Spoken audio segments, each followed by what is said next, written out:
So tonight, I'm speaking about my book, Human Devolution, a Vedic Alternative to Darwin's Theory.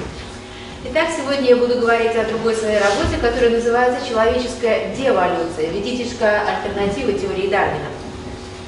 But I'll review a few things that we spoke about yesterday. Но я бы хотел повторить несколько вещей, о которых мы говорили вчера.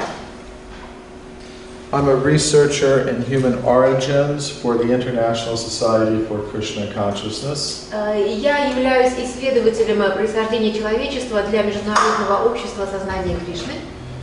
My work is inspired by the Vedas, the ancient Sanskrit writings of India. И мои работы вдохновлены ведами, древними писаниями Индии. I've presented my ideas at some of the leading scientific institutions in the world. Я представлял свои идеи в различных ведущих институциях мира.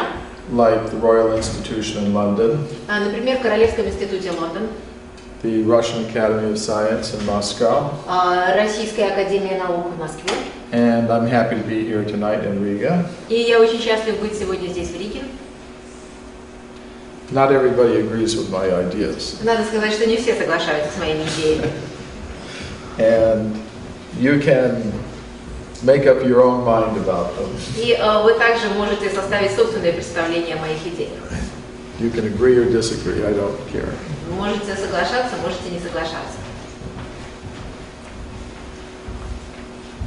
So the question is, what is the origin of the human species? Итак, основной вопрос, что же является, каково же происхождение вида человека? Today, the most common answer to this question comes from the modern followers of Charles Darwin. В настоящее время самый популярный вопрос, ответ на этот вопрос нам представляет теория, которая была создана Чарльзом Дарвином.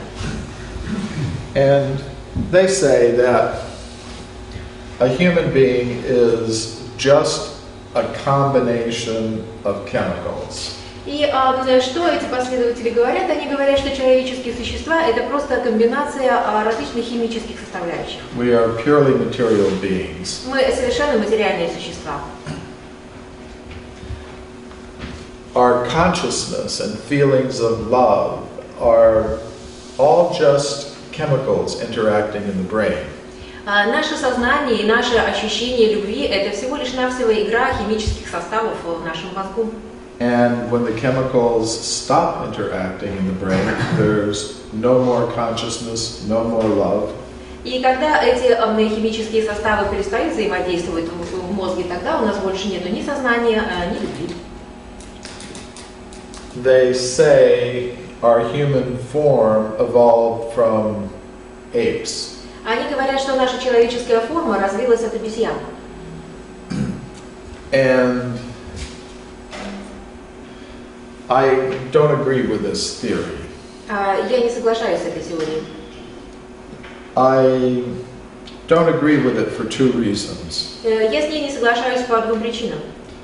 First of all, there's scientific evidence that contradicts it. Первое – это то, что существуют научные доказательства, которые противоречат данной теории. And second, this theory has some bad social effects. И во-вторых, эта теория имеет довольно негативный социальный эффект. The goals that we set for ourselves depend on our sense of identity. Потому что те цели, которые мы ставим для себя, очень зависят от нашего самоощущения, от нашей самоидентификации. So if we think that we are just machines made of matter, our goals will become very materialistic. И если мы говорим, что мы всего лишь навсего машины, которые состоят из материальных частиц, то тогда и все наши цели будут также очень материалистичными. We will think that to produce and consume more and more material things is the main purpose of human life. Мы будем думать, что основной целью человеческой жизни является производство и потребление как можно большего количества материальных вещей. And I believe this is one of the causes of our environmental crisis. И я думаю, что это одна из причин нашего кризиса окружающей среды. the evolutionists tell us we are not only machines made of matter, we are machines made of matter in competition with each other for survival. И сторонники теории эволюции также говорят, что мы не только являемся механическими машинами, но также мы являемся теми машинами, которые соревнуются, конкурируют между собой для того, чтобы выжить. For example, the British scientist Richard Dawkins says, "We are survival machines, robot vehicles, blindly programmed to preserve the selfish molecules known as genes." Один британский ученый, которого зовут Ричард Докинс, сказал следующее: мы являемся машинами для выживания, машинами-роботами, которые слепо запрограммированы для того, чтобы сохранять эгоистичные молекулы, которые называются генами. So this mentality produces a lot of conflict in the world. И подобная ментальность производит или же дает очень большую почву для конфликтов в мире. Conflict among individuals. Конфликтов между индивидуальными существами. Conflict among classes. Конфликтов между классами. Conflict among nations. Конфликтов между нациями. Conflict among religions. А также конфликтами между религиями. So, I think this theory has some bad social effects. И поэтому я думаю, что эта теория имеет очень негативный социальный эффект. So how can we change these things? Как мы можем изменить такие вещи? We need a new science of human origins. Нам нужна новая наука, которая будет нам говорить о происхождении человека. We need a science that recognizes the spiritual dimension of humanity. Нам нужна такая наука, которая бы говорила о духовной основе человечества. So in this book, I've offered an alternative to Darwin's theory. И поэтому в этой книге я представил альтернативу теории Дарвина. It's a Vedic alternative. Это та альтернатива, которая действительно может быть. And this book is available in Russian language. Сейчас эта книга опубликована также на русском языке. Although I'm offering a Vedic alternative, it has something in common with other spiritual alternatives to the current theories. И хотя моя работа основывается на ведических источниках, но все равно в ней очень много общего с другими альтернативами, которые представляют другие духовные направления. I don't claim to have a monopoly on truth. Я совсем не считаю, что я обладаю монополией на истину. I think truth can be found in many places. Потому что истина может быть найдена в различных местах. The first thing I want to show is that we really do need an alternative explanation of human origins. И, во-первых, я бы хотела сказать, что мы действительно нуждаемся в альтернативном объяснении происхождения человека. Now, last night I presented a lot of archaeological evidence that contradicts the current theories of human origins. И вчера вечером я представила очень много археологических доказательств, которые не совпадают с действующей теорией происхождения человека. Most scientists today believe that human beings like us first appeared about 100,000 years ago. И большинство ученых сейчас полагают, что первые люди появились у нас 100 тысяч лет тому назад. And they say before that there were no human beings like us. И они говорили, что до этого времени не было людей, которые были подобны нам. There were only different kinds of ape men. Были просто различные виды человекоподобных обезьян. And before that, primitive apes and monkeys. А до этого были просто примитивные обезьяны.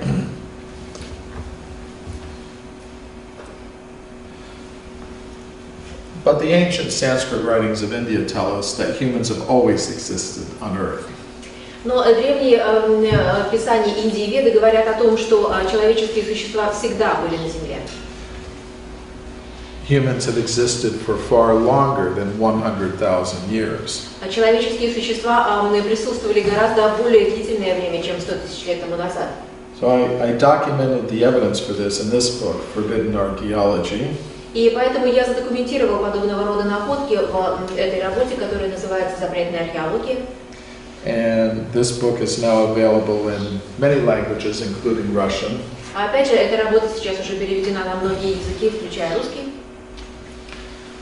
Now, the evidence I write about in these books is not very well known because of a process of knowledge filtration that operates in the world of science. И те доказательства, которые я представил, не очень хорошо известны научному сообществу из-за так называемой системы фильтрации знаний. We can call this blue box the knowledge filter. Мы можем назвать этот синий ящичек как фильтр знаний. It represents the fixed ideas many scientists now have about human origins. И он представляет из себя фиксированные идеи, которые большинство ученых сейчас имеют, те представления, которые ученые имеют о происхождении людей. So evidence that conforms to these fixed ideas will pass through this filter very easily. И поэтому те идеи, которые соответствуют вот этим фиксированным знаниям, они очень легко проникают через данный фильтр. And that means students read about this evidence in their textbooks. И это означает, что подобные знания студенты могут прочитать в своих учебниках. But evidence that contradicts these fixed ideas is filtered out. Но те сведения, которые противоречат подобным фиксированным идеям, являются сразу отсортировываются и откладываются. Which means we don't hear very much about it. И это означает, что мы не очень много о них слышим. I'm going to give 3 examples. Я хочу дать вам несколько примеров. If you were here last night, you'll remember them. Если вы были здесь вчера вечером, вы, наверное, их помните. But I gave many more examples. Но вчера я представила гораздо больше доказательств. So maybe you can just hear these again. Может быть, давайте послушаем еще раз. This is Virginia Steen McIntyre, an American geologist. Это Вирджиния Стин Макентайр, она является геологом. She was involved in dating an archaeological site in Mexico named Huayatlaco. И она принимала участие в археологических раскопках в Мексику, в местечке, которое называется Huayatlaco. This is the excavation there. Это как раз и есть раскопки. The archaeologists discovered many human artifacts. И там археологи обнаружили очень много человеческих артефактов. And they wanted to know how old they were. Естественно, они хотели знать, насколько они древние. So they called a team of geologists to date the site. Поэтому они пригласили геологов для того, чтобы они сделали датировку раскопок. Virginia Steen McIntyre and her colleagues used 4 methods to date the site. И Вирджиния Стин Макентайр вместе со своими коллегами использовала 4 метода для того, чтобы установить дату. And they concluded the site must be at least 250,000 years old. И ученые установили, что возраст этих раскопок должен быть приблизительно 250 тысяч лет. But the archaeologists said that's impossible. Но археологи сказали, что это невозможно. According to their theories, human beings capable of making the artifacts did not exist 250,000 years ago. В соответствии с их мнением, человеческие существа, которые могли произвести подобные артефакты, не существовали 250 тысяч лет тому назад. They had not evolved yet. Потому что они еще не развились. So the archaeologists refused to publish the age for the site given by their own team of geologists. И поэтому археологи не стали публиковать данные о возрасте этих раскопок, которые были даны самими геологами. So Virginia Steen McIntyre and her colleagues independently published the age for the site. И поэтому Вирджиния Стин Макентайр вместе со своими коллегами независимо опубликовали данные о возрасте. But when they did that, they got a very negative reaction from their colleagues in the scientific world. Но когда эти данные были опубликованы, тогда они неожиданно получили очень много негативных откликов от своих коллег, а также вообще от научного мира. Virginia Steen McIntyre wrote, not being an anthropologist, I didn't realize how deeply woven into our thought the current theory of human evolution has become. Our work at Huayatlaco has been rejected by most archaeologists because it contradicts that theory, period.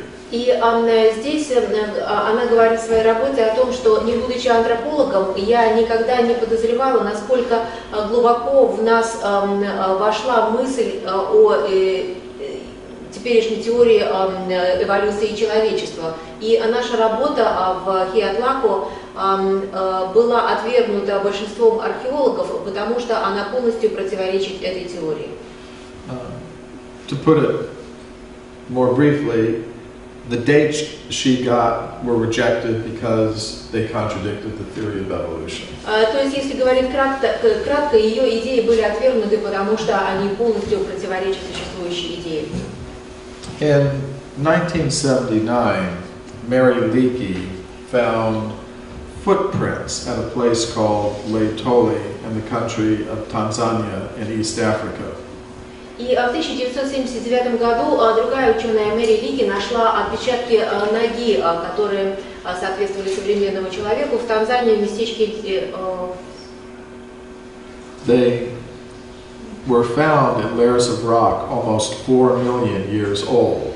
И эти отпечатки были найдены в каменных остатках, которым было, по крайней мере, 4 миллиона лет. And she said they're exactly like modern human footprints. И она говорит то, что эти отпечатки полностью соответствуют отпечаткам ноги современного человека.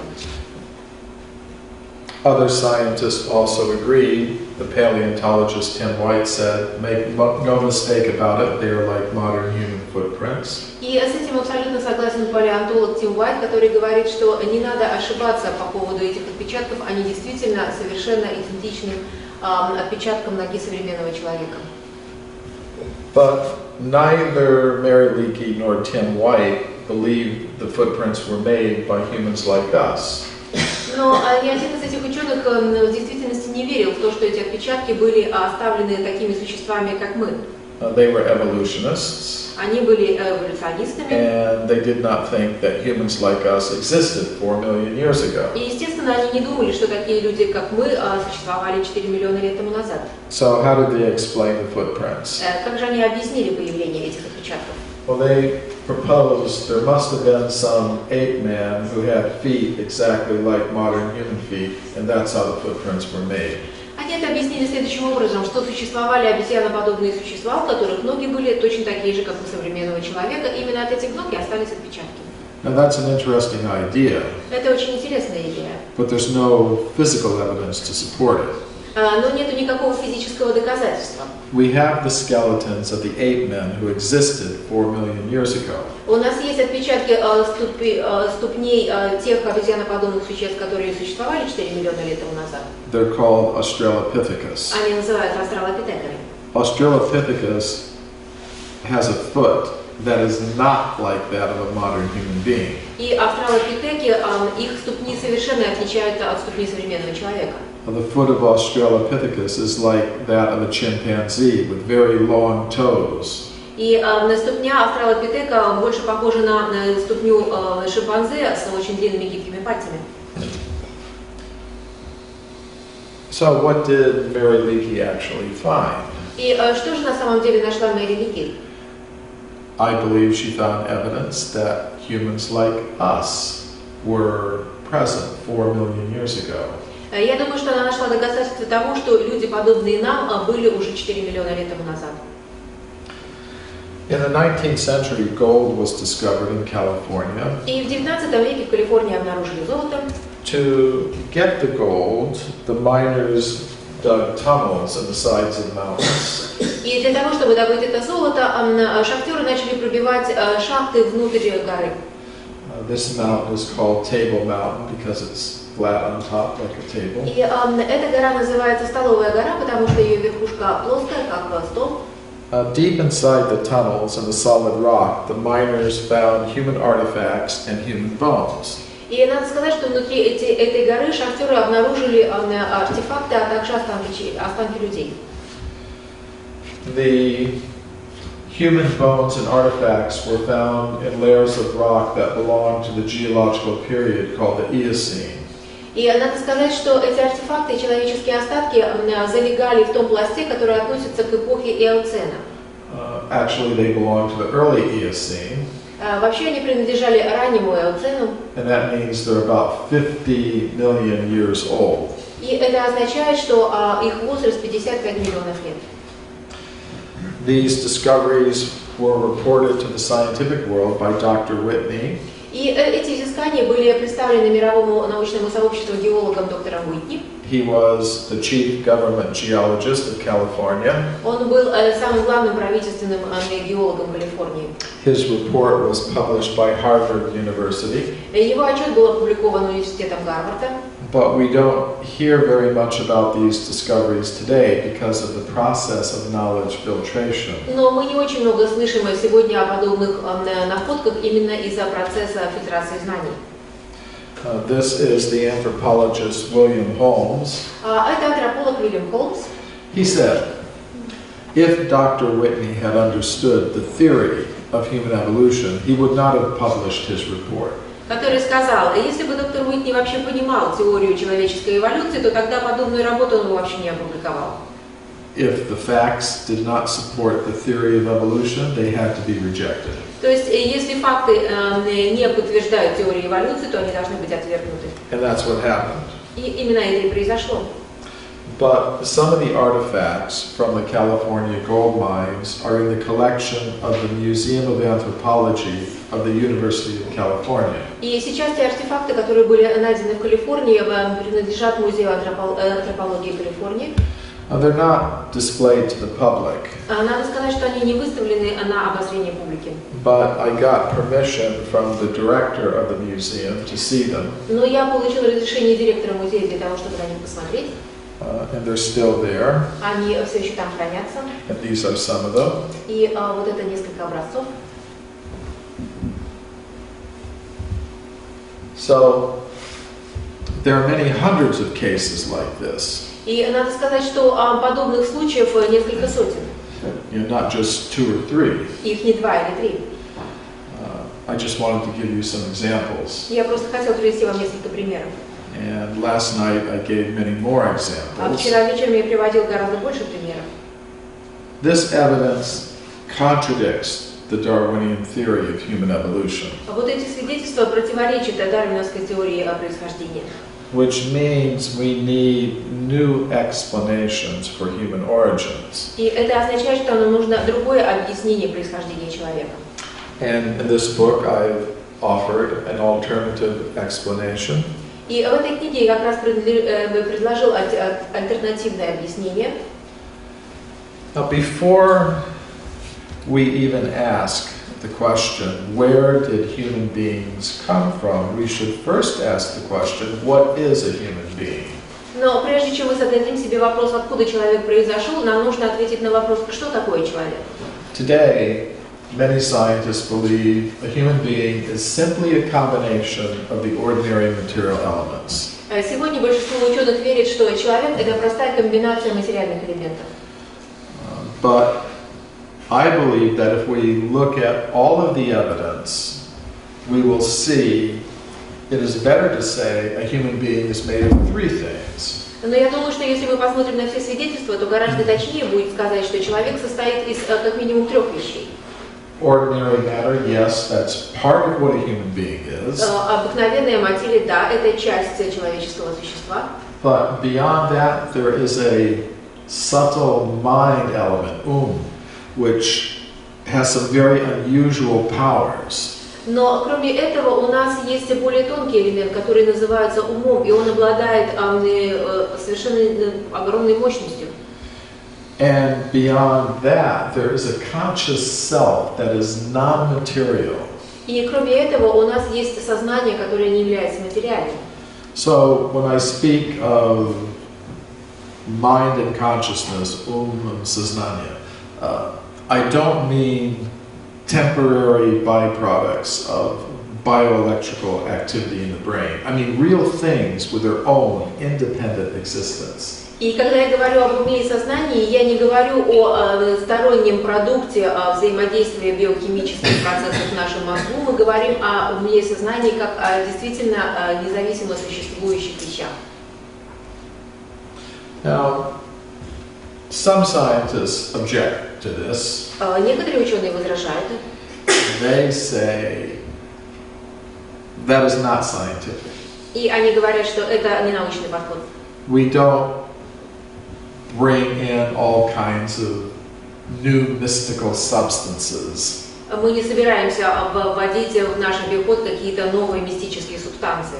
We try to explain everything in terms of what we know. Мы хотим объяснить все в рамках того, что мы уже знаем. And what we know А то, что мы знаем, is matter, это материя, ordinary matter, обыкновенная материя, the chemical elements. химические элементы. Therefore, we should try to explain everything in terms of combinations of the chemical elements. И поэтому мы должны попытаться объяснить все как комбинацию химических элементов. And that is science. И это и есть наука. And anything else is not А science. все остальное это уже не наука. It's mysticism. Это просто мистицизм. But that's not how modern science really works. Но в действительности это не совсем так, как работает современная наука.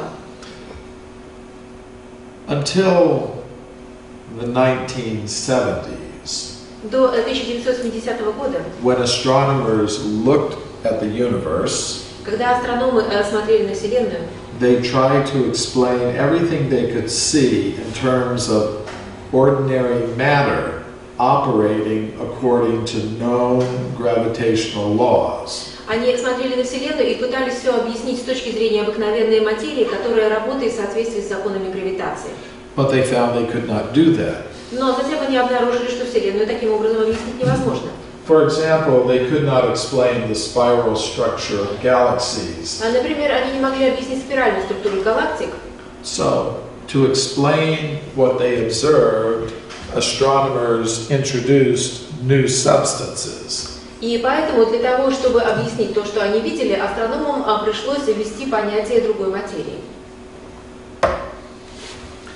First, they introduced a strange new substance they called dark matter. Во-первых, они ввели новое понятие, которое называется темная материя. This dark matter is not a chemical element. И эта темная материя не является химическим элементом. It's invisible, Она невидима. yet it has gravitational effect. Но она имеет эффект гравитации. But they found even that was not enough to explain what they observed. Но затем они обнаружили, что даже этого не хватает для объяснения того, что они наблюдают. In more recent years, astrophysicists have introduced an even stranger new thing. И совершенно недавно астрофизики ввели еще одно более странное понятие. They call it dark energy. Они называют это темной энергией. This dark energy has a force that is opposite to the force of gravity. И эта темная энергия имеет силу, которая противоположна силе гравитации. Gravity attracts. Гравитация привлекает, This dark energy pushes things out. а темная энергия отталкивает. So today, astrophysicists believe the universe is composed of only 5% ordinary matter. И сейчас астрономы верят, что во Вселенной всего лишь 5% обыкновенной материи. They believe that 30% is composed of this strange new thing they call dark matter. И 30% занято тем, что они называют этим странным словом темная материя. And they believe that 65% is composed of the even stranger new thing they call dark energy. И 65% занимает даже еще более странная вещь, которую они называют темной энергией. So to explain what they observed, astronomers introduced new substances into our picture of physical reality. И поэтому для того, чтобы объяснить Вселенную, астрофизики в наше понятие реальности ввели совершенно новые элементы. I think the same thing is necessary in biology. Я думаю, что то же самое пора сделать и в биологии. We cannot explain everything that we can observe about human beings in terms of ordinary matter. Мы не можем объяснить все, что мы наблюдаем в отношении человека, только с точки зрения обыкновенной материи. We need to introduce new substances into our picture of biological reality. В нашу картину биологической реальности мы должны ввести совершенно другие субстанции. And I'm not the only one who's saying this. И я не единственный человек, кто это утверждает. This is Rodney Brooks of the Artificial Life Laboratory at Massachusetts Institute of Technology. Это ученый Родни Брукс, который работает в Массачусетском технологическом институте, он заведует лабораторией искусственной жизни. He wrote an interesting article in the scientific magazine Nature. И он написал очень интересную статью в научном журнале Nature. It's the most important scientific publication in the world. Надо сказать, что этот журнал является самым основным ученым изданием в мире. In this article, he said, there might be some extra sort of stuff in living systems outside our current scientific understanding. И в этой статье он говорит, что вполне может быть какие-то дополнительные вещи в живых системах, которые стоят вне нашего текущего научного представления. And what might that extra substance be? И что же это может быть за дополнительная субстанция? Among the possibilities he suggested were something like a soul or vital force. И одно из его предположений, одно из возможностей, которые он назвал, это душа или же то, что называется жизненной силой. So I agree with him. И я с ним согласен. So I think we need to add to our picture of biological reality a subtle mind element with some very unusual powers. И я думаю, что в наше представление о биологической реальности мы должны добавить еще один элемент ума, который обладает очень необыкновенными свойствами. And we also need to add the substance of consciousness. А также мы должны добавить субстанцию сознания. And there's some scientific evidence for these things. И здесь есть определенные научные свидетельства этому. Let's first consider some scientific evidence for the existence of a subtle mind element with some very unusual powers. Например, давайте посмотрим на научные доказательства существования ума как тонкой материи с необычными свойствами. Now, mind is something like air. Ум – это что-то подобное воздуху. And we can't see air. Мы не можем видеть воздух. But when air moves over an element we can see, like water, we can observe its effect. Но когда воздух движется над такими элементами, например, как вода, мы можем увидеть, как воздух действует. We can see waves forming. Мы можем видеть формирование волн. So we can't see mind. Поэтому мы не можем видеть ум. But some scientists have observed the very unusual effects of mind on ordinary matter. Но некоторые ученые наблюдали эффект, который производит ум на обыкновенную материю. So these evidences are not very well known because of this process of knowledge filtration that I spoke about earlier. Надо сказать, что эти свидетельства не очень широко известны именно из-за системы фильтрации знания, о которой я уже сказала. I'll give some examples. Я вам приведу несколько примеров. This is the English scientist Alfred Russel Wallace. Это английский ученый Альфред Рассел Уоллес. He was the colleague of Charles Darwin. Он был коллегой Чарльза Дарвина. The theory of evolution was proposed by both of them together. И надо сказать, что теория эволюции была предложена обеими учеными. For a long time, the theory of evolution was called the Wallace-Darwin theory. И в течение многих лет теория эволюции называлась теория Уоллеса-Дарвина. But now it's just called the Darwin theory. Но сейчас ее называют только теорией Дарвина. Because Wallace began investigating paranormal phenomena. Потому что Уоллес начал изучать паранормальные явления. And Darwin became very angry with him. Дарвин на него очень рассердился.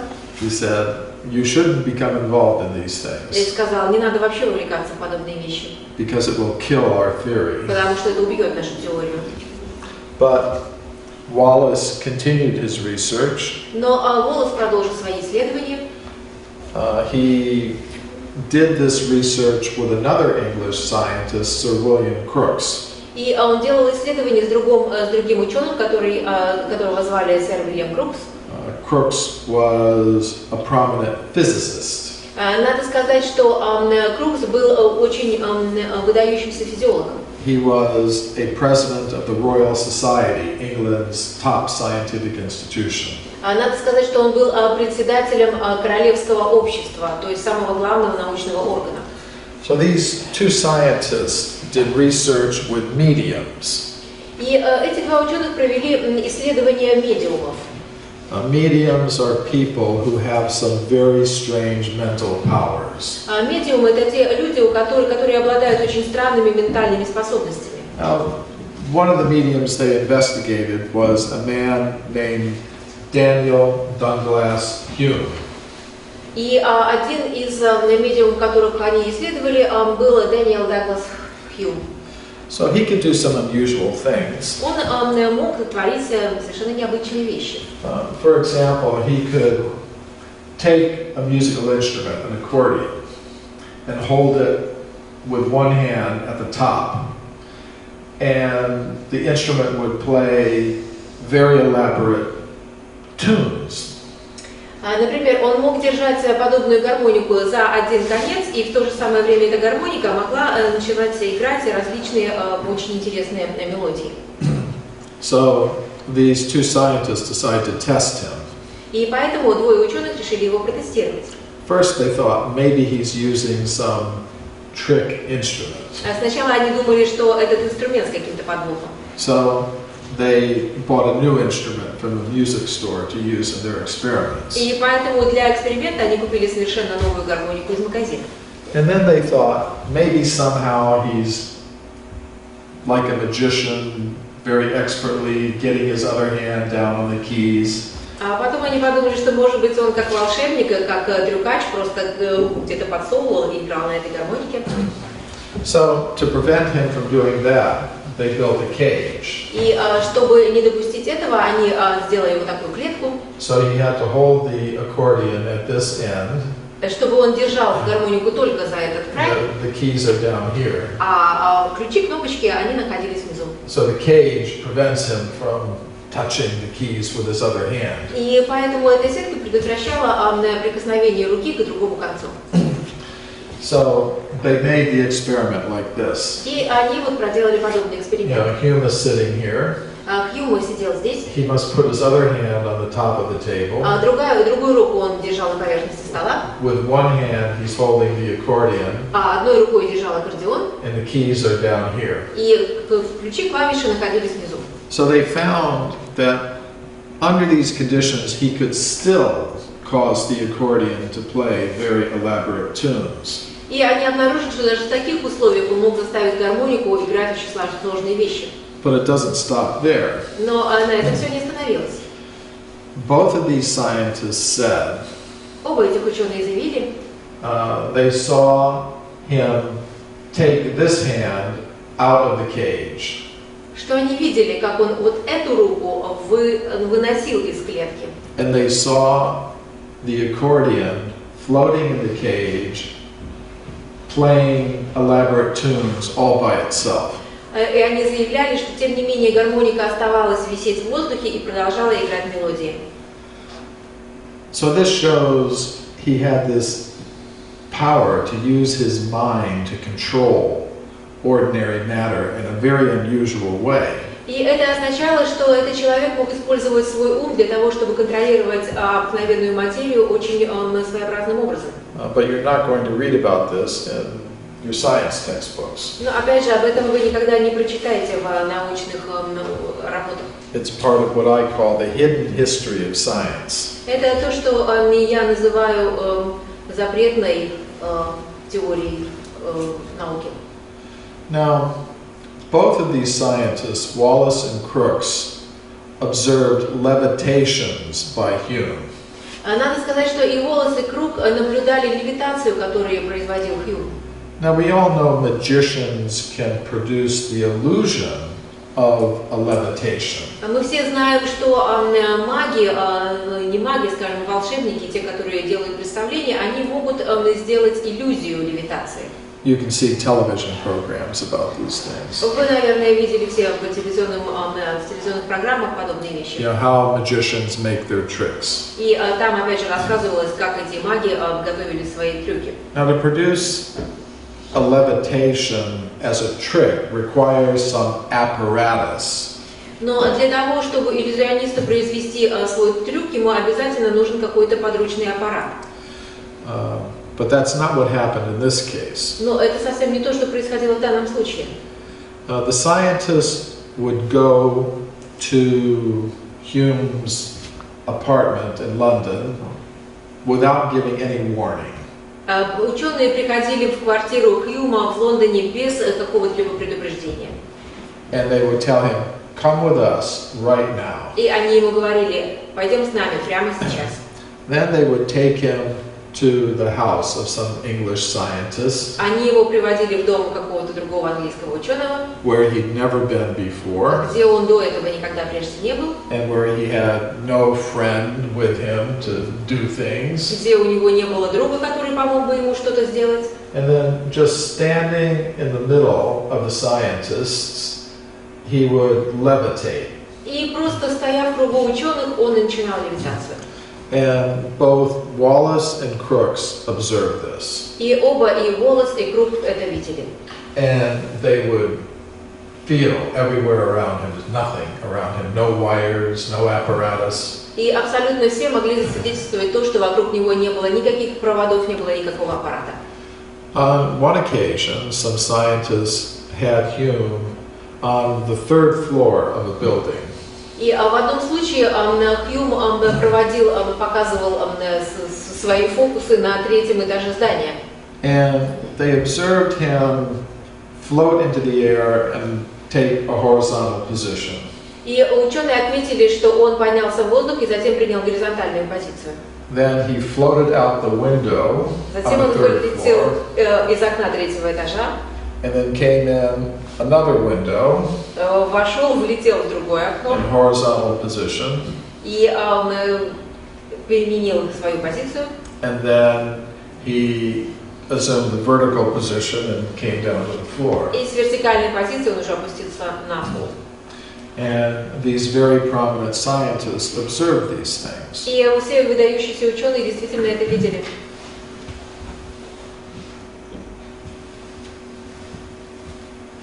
Now here's something else. А вот это другой случай. Every physics student learns about the work of Pierre and Marie Curie. Любой студент физика изучает работы Пьера и Мари Кюри. They were husband and wife. Они были муж и жена.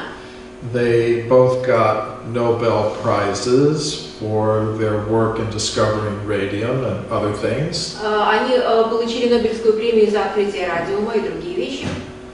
And you read about this in every physics textbook. И об этом вы можете прочитать в любом учебнике физики. What we don't read in the physics textbook is that they were heavily involved in paranormal research. Но что мы не прочитаем в учебниках по физике, это то, что эти ученые также очень плотно занимались проблемой паранормальных явлений. They were part of a group of 20 prominent European scientists who were conducting such research in Paris early in the 20th century. Они были частью группы из 20 человек, самых выдающихся ученых Европы, которые производили свои эксперименты в Париже. The group did 2 years of experiments with an Italian medium named Eusebio Palladino. И эта группа производила в течение 2 лет опыты над итальянским медиумом, которого звали Палладино. And this woman had some very unusual mental powers. У него были очень необычные ментальные силы. They did these experiments in the psychology lab in Paris, Они проводили эксперименты в лаборатории психологии в Париже, not in somebody's dark living room. а не в какой-то в чьей-то гостиной. Let me borrow this chair for a moment. So,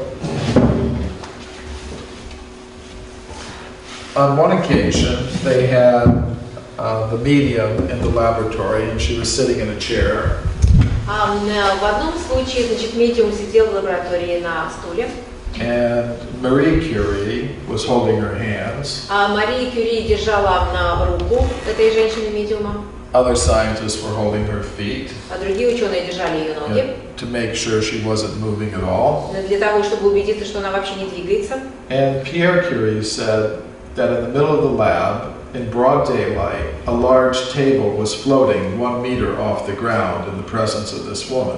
И Пьер Кюри заявил, что посреди бела дня тот стол, который стоял посредине лаборатории, поднялся на 1 метр. So after 2 years of such experiments and results, the entire group of scientists, including 5 Nobel Prize winners, signed documents saying these things are absolutely true. И после 2 лет подобных экспериментов в лаборатории вся группа ученых, среди которых были 5 нобелевских лауреатов, подписали документ о том, что эти вещи действительно истинные происходят.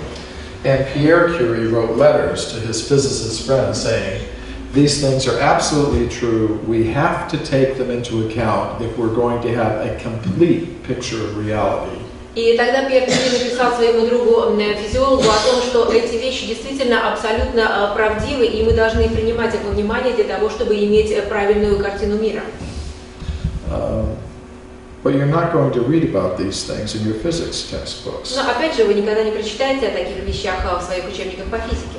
Because of the process of knowledge filtration. Из-за процесса фильтрации знаний. But this is part of the real history of physics. Но это часть истинной истории физики. This is Robert John. He was head of the engineering department at Princeton University in the United States. Это ученый Роберт Джан, который работал в Принстонском университете на факультете инженерии. He did some interesting experiments with random number generators. И он проделал очень интересные опыты с генератором случайных чисел.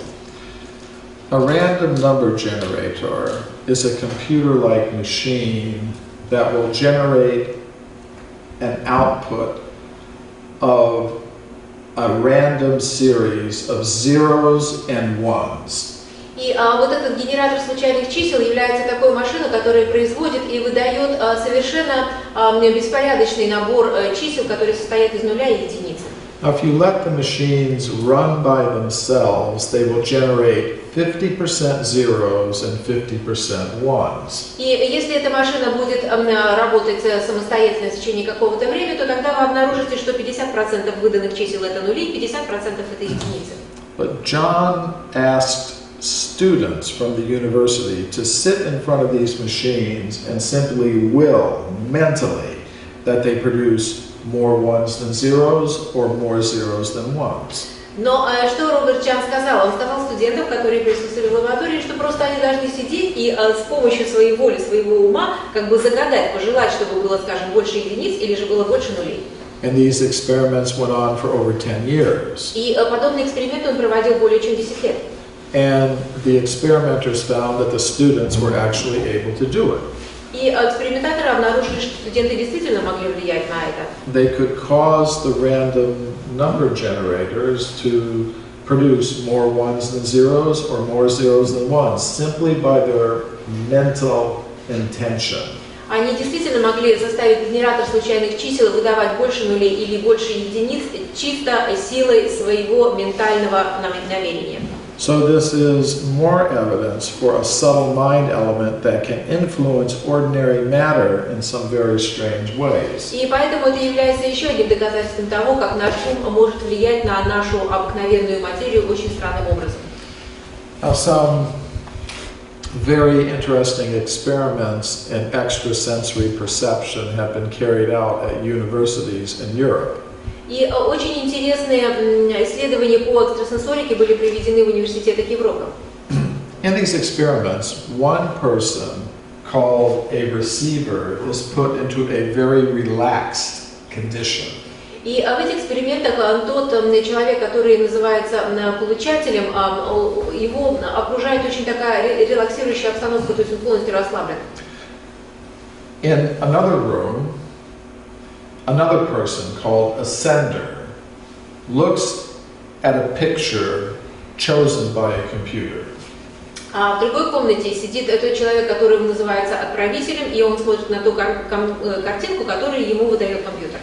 And the sender tries to mentally send this image to the receiver. И отправитель пытается ментальным образом отправить эту информацию к получателю. Now, after each attempt, the receiver is shown 4 pictures, one of which was the actual image that was sent. И после того, как эта информация отправлена, затем получателю показывают 4 картинки, и одна из этих картинок действительно та картинка, которая ему была передана. And the receiver has to choose which of the 4 images was the target image. И затем получатель уже должен был выбрать одну картинку, которая соответствовала полученной информации. Now, if you run this experiment tens of thousands of times, И если вы проведете подобный эксперимент десятки тысяч раз, and you assume there is no paranormal effect, и если вы подразумеваете, что нет паранормального эффекта, then you will expect the receivers will pick the correct image 25% of the time, 1 time out of 4. и тогда вы должны обнаружить, что получатель правильно угадывает где-то 25% информации. But the experimenters find that the receivers are able to choose the correct image at a rate greatly exceeding 25% of the time. Но ученые обнаружили, что получатель угадывает информацию гораздо чаще, чем 25%. Indicating that mentally they are able to receive the image sent by the sender mentally. И это означает, что получатель действительно может получить информацию, которую он отправил ментальным образом отправителю. So, if we want to speak about human origins, we cannot just talk about the chemical elements. И поэтому, если мы хотим говорить о происхождении людей, то мы не должны говорить только о химических соединениях. We have to take into consideration this subtle mind element with its very unusual powers. Мы должны принять во внимание этот тонкий элемент с совершенно необычными свойствами. Now, what about scientific evidence for a conscious self that can exist apart from the body? Ну и какое же у нас есть научное доказательство сознанию, которое существует отдельно от тела? There is such evidence. Такие свидетельства есть. It comes from medical studies of out-of-body experiences. Эти доказательства происходят от медицинского изучения опытов, которые были получены вне тела. For example, there are some times when a person should be completely unconscious. Например, есть такой период времени, когда человек должен быть абсолютно без сознания. Like when you're listening to a long, boring lecture like this. Например, когда вы слушаете долгую и скучную лекцию, как эта. Is everybody still conscious? Все еще в сознании? Okay. So I know it's difficult after dinner or something. Трудно после ужина обычно. You know, to concentrate on these complicated topics. И затем приходится концентрироваться на этих сложных вещах. Do we need to take a break or something? Перерыв хотите? No? Okay. All right. Let's say a person has a heart attack. Скажем, у человека сердечный приступ. The heart stops beating. А сердце прекращает работать. Blood stops flowing to the brain. И, естественно, кровь перестает приливать к мозгу. Medical instruments show that the brain waves stop. И медицинские инструменты показывают, что волна, показывающая активность мозга, остановилась. In that condition, a person should be completely unconscious. И в этом состоянии человек должен быть абсолютно без сознания. Yet many people in that condition report separating from their bodies. Но очень многие люди в этом состоянии отмечают отделение от тела. And then they look down and they see what the doctors and nurses are doing. И когда они смотрят вниз, они наблюдают то, что делают сестры и доктора. Now the American cardiologist Michael Sabum heard reports like this from some of his patients. И один из американских кардиологов Сейбум слышал подобные рассказы от своих пациентов. And he wanted to know are these people telling the truth, or are they just making up some stories? И он хотел понять, эти люди говорят правду или они просто что-то сочиняют. So he did a scientific study. И таким образом он провел научные исследования. He took 25 patients who had reported these out-of-body experiences. Он взял 25 пациентов, которые рассказывали о подобных опытах вне тела. He carefully interviewed each one. И он очень внимательно проинтервьюировал каждого из них. He said, "Tell me everything you can remember about what you saw the doctors and nurses doing." И он сказал: расскажи мне очень внимательно все, что ты помнишь о том, что делали доктора и медсестры. And he carefully recorded this information. И он все очень аккуратно записал. Then he went to the doctors and nurses who had treated these patients. А затем он пошел к докторам и медсестрам, которые лечили этого пациента. And he asked to see their detailed medical records of the treatment they had given each patient. И попросил их показать подробную запись всех манипуляций, которые они производили с этим пациентом. And the treatment is not exactly the same in each case. It's different. И надо сказать, что в каждом случае для каждого пациента лечение было различным.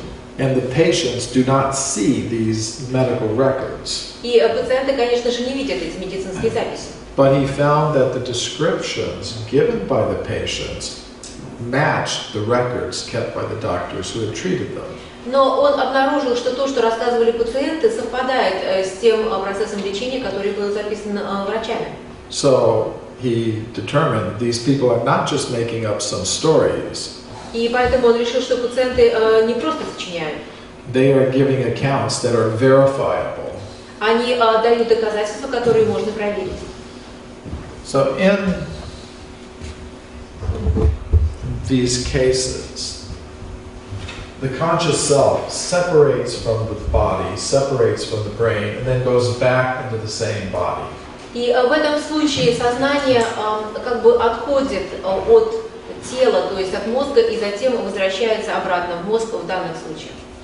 And this leads to another idea. И это приводит нас к другой идее, that a conscious self can separate from one body and then go into another body. То, что сознание может отделяться от одного тела и затем ходить в другое тело. This is the idea of reincarnation or transmigration of the soul. Это и есть идея реинкарнации или же трансмиграции души. And there is some scientific evidence for this. И есть также научные доказательства этому. It comes from psychiatric studies of past life memories. И эти доказательства идут из психиатрических исследований памяти прошлых жизней. For example, the psychiatrist Ian Stevenson and his colleagues studied thousands of cases of past life memories reported by very young children. Например, психиатр Иэн Стивенсон исследовал очень многие, сотни случаев памяти о прошлых жизнях, которые существовали в маленьких детях. And in 800 cases, the researchers were able to verify the existence of the person the child claimed to have been in the past life. И надо сказать, что в 800 случаях ученым действительно удалось найти доказательства существования того, о чем ребенок говорил, что кем он был в предыдущих жизнях.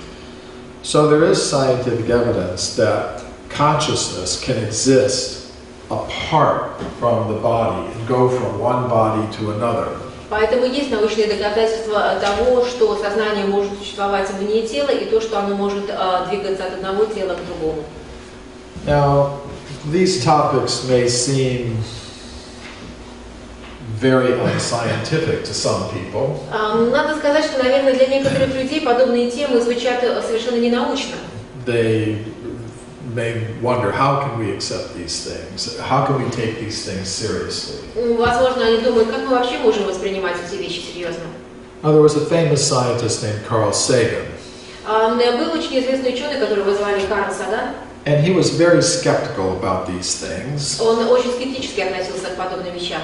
But even he wrote in his last book, there are three claims in the extrasensory perception field which deserve serious study. One, that by thought alone humans can affect random number generators in computers. Two, that people under mild sense deprivation can receive thoughts or images projected at them. And three, that young children sometimes report the details of a previous life. И в своей последней книге он написал подобные слова, что есть по крайней мере три вещи в экстрасенсорном восприятии, которые заслуживают серьезного изучения. Первое – это тема, то, что только силой своей мысли человек может повлиять на генерацию случайных чисел из компьютера. Вторая тема – это то, что под небольшой сенсорной депривацией люди могут получать мысли или же образы, которые проецируются на них. И третья тема – это то, что маленькие дети иногда говорят о деталях своей предыдущей жизни. Now, I don't agree with Carl Sagan that these are the only three things that are worthy of serious study. Я не совсем согласна с Карлом Саганом по поводу того, что вот эти три вещи, и только они заслуживают серьезного изучения. But just these three things alone are enough to make the point I'm trying to make. Но даже эти три вещи вполне достаточно для того, чтобы подтвердить то, о чем я хочу сказать. There is scientific evidence for a subtle mind element with very unusual powers. О том, что есть действительно очень тонкие элементы, которые обладают очень серьезными качествами. There is scientific evidence for a conscious self that can exist apart from the body. Есть действительно научные доказательства того, что само сознание может существовать вне тела. So, if we want to talk about human origins, we have to talk about matter, mind, and consciousness. И поэтому, если мы хотим говорить о происхождении людей, то мы должны принимать во внимание материю, ум и сознание. We have to talk about them as separate substances with their own independent existence. Мы должны говорить об этом как о независимых субстанциях, которые обладают собственным существованием. And we have to think how they came together И мы должны подумать о том, как они сошлись вместе in the human form. в человеческой форме. And this leads to another idea И это ведет нас к другой идее, that we live in a multi-level cosmos. того, что мы живем в многоуровневом космосе. There's one level of the cosmos dominated by ordinary matter. Есть один слой этого космоса, в котором доминирует обыкновенная материя. It's inhabited by beings adapted to the conditions there. И там обитают существа, которые адаптированы к существованию в этой сфере. That's where we find ourselves now. И именно там мы находимся сейчас. Beyond that, there's a level of the cosmos dominated by the subtle mental energies. Кроме этого, есть уровень космоса, в котором доминируют тонкие ментальные энергии. It's inhabited by beings adapted to the conditions there. И там обитают существа, которые адаптированы к жизни именно там. People have different names for these beings. И у людей есть различные названия подобным существам. They call them angels, Они называют их ангелами, or gods, или же богами, or astral beings, или же астральными существами, or jinn. или же гениями. Beyond that, there's a level of the cosmos dominated by pure consciousness. И кроме этого есть слой космоса, в котором доминирует чистое сознание. It's inhabited by beings adapted to the conditions there. И там обитают существа, которые адаптированы к существованию именно там.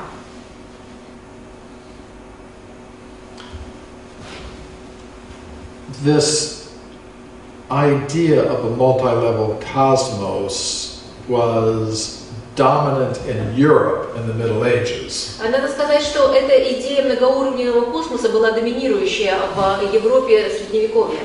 The Christian philosophers believed there was a terrestrial level of existence, И христианские ученые полагали, что есть земной слой существования, inhabited by human beings like us. где существуют человеческие существа, подобные нам. And beyond that, there was a subtle mental realm inhabited by angels. Затем было ментальное царство, где проживали ангелы. And finally, a purely spiritual level inhabited by God. И затем чисто духовное измерение, где обитал Бог.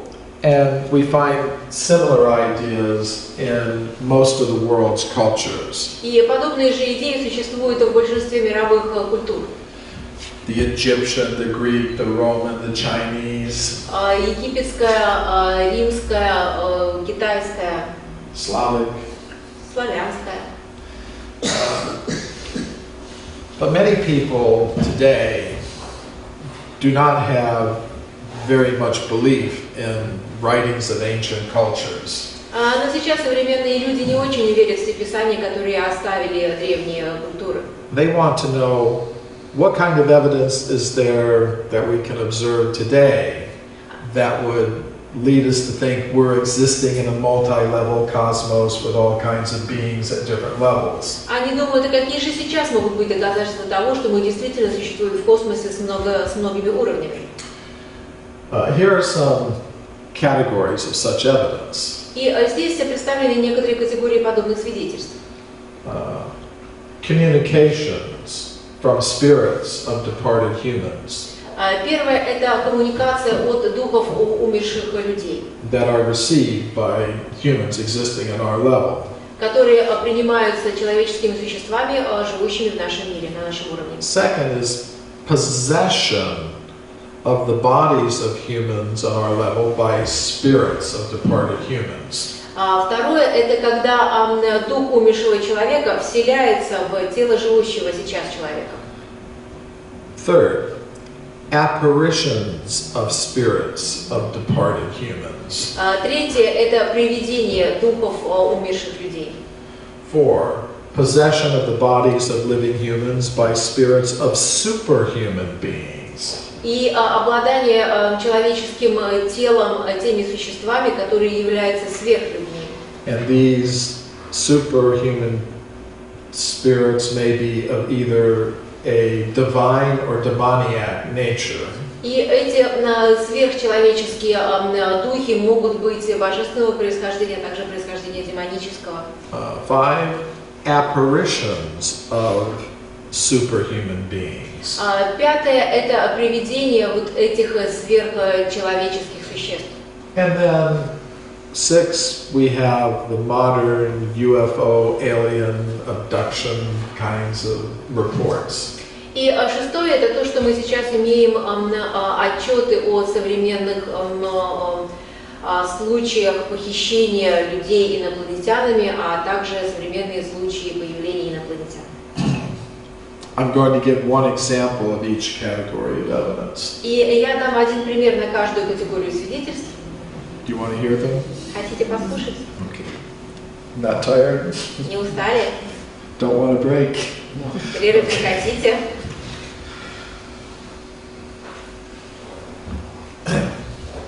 This is Sir Oliver Lodge, a prominent British scientist. Это сэр Оливер Лодж, он был известным, выдающимся английским ученым. He was a physicist. Он был физиком. His son, Raymond, was killed during the First World War in Europe. И его сын Реймонд Лодж был убит во время Первой мировой войны в Европе.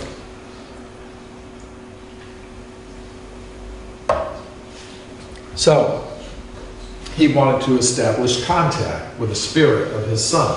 И он хотел установить контакт с духом умершего сына. So he went to a medium, Gladys Leonard. И тогда он пошел к медиуму, к Гладис Ленард. She was an American medium who was living in England. Она была американской медиумом, которая проживала в Англии. Now, he went to her in disguise. Он пошел к ней под секретом, он не выдал свою идентичность. Without revealing his real identity. Он не говорил, кто он на самом деле является. And through this medium, he was able to get communications from the spirit of his lost son. И через этого медиума он смог установить контакт с духом своего потерянного сына. And these communications contained information that would only have been known to his son. И через этого медиума он получил информацию, которая могла быть известной только этому сыну.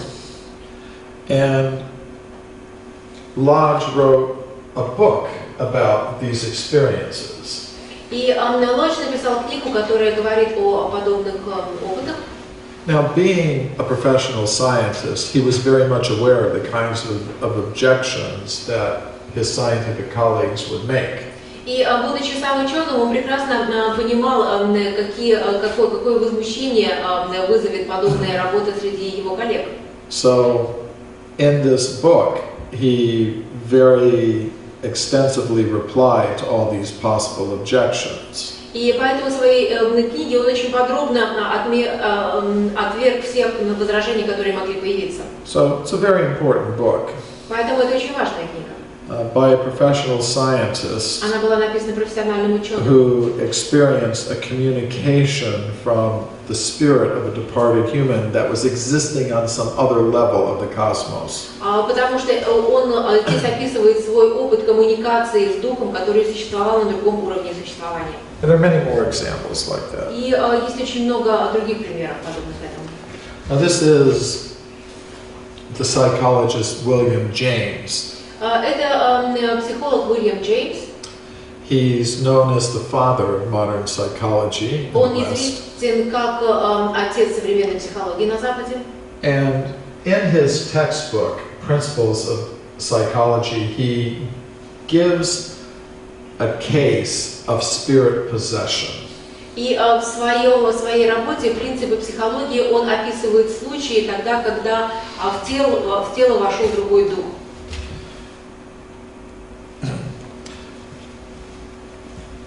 The case is called the Watseka Wonder.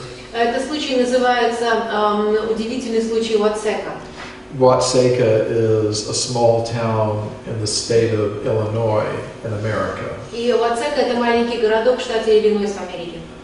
So this girl named Lorenzi Venom lived in this town with her parents. Вот эта девочка Лоренци Веном жила в этом городке вместе со своими родителями. And she lived quite an ordinary life Она вела абсолютно обыкновенную жизнь. until one day she started going into trance states. До тех пор, пока она в один прекрасный день не начала впадать в состояние транса. And in these trance states, she encountered spirits of departed humans. И в этом состоянии транса она встретилась с духом умершего человека. One of them was the spirit of a girl named Mary Roth. И один из этих духов был дух умершей девочки Мэрилин Рофф. And Mary Roth told her, I want to use your body to visit my parents. И Мэри Рофф сказала: я хочу использовать твое тело для того, чтобы посетить моих родителей. So, when that happened, Lorenzi felt like a stranger in her own house. И после этого, после того, как это произошло, Лоренци почувствовала, как бы в ее доме поселился какой-то незнакомец. She started talking about this Roth family. Она начала говорить об этом семействе Рофф. So her parents went and found this family И ее семья пошла и нашла это другое семейство, and brought them to the house. привела их к себе в дом. And as they were coming to the house, Lorenzi looked and said, that's my mother, that's my sister. И когда они входили, Лоренци сразу сказала, что это моя мама, это моя сестра. So both families agreed that she should go and live with the Roth family. И обе семьи договорились о том, что девочка должна и жить с этой другой семьей. And she did that for several weeks. И она так и сделала на протяжении нескольких недель. And during her time there, she behaved perfectly as Mary Roth.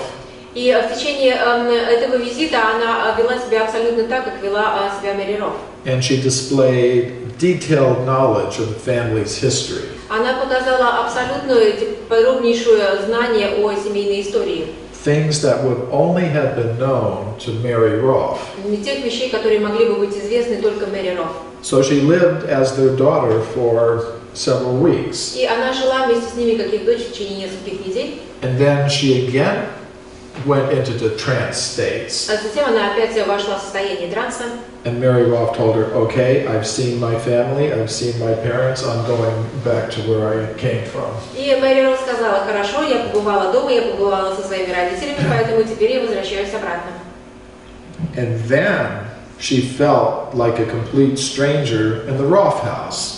И тогда она обнаружила, что она абсолютно посторонний человек в доме Рофов, she became homesick for her own family. она, конечно, начала скучать по своему дому. So both families agreed she should go and live with her original parents. И поэтому, опять же, два семейства собрались и решили, что она должна жить со своими прежними родителями.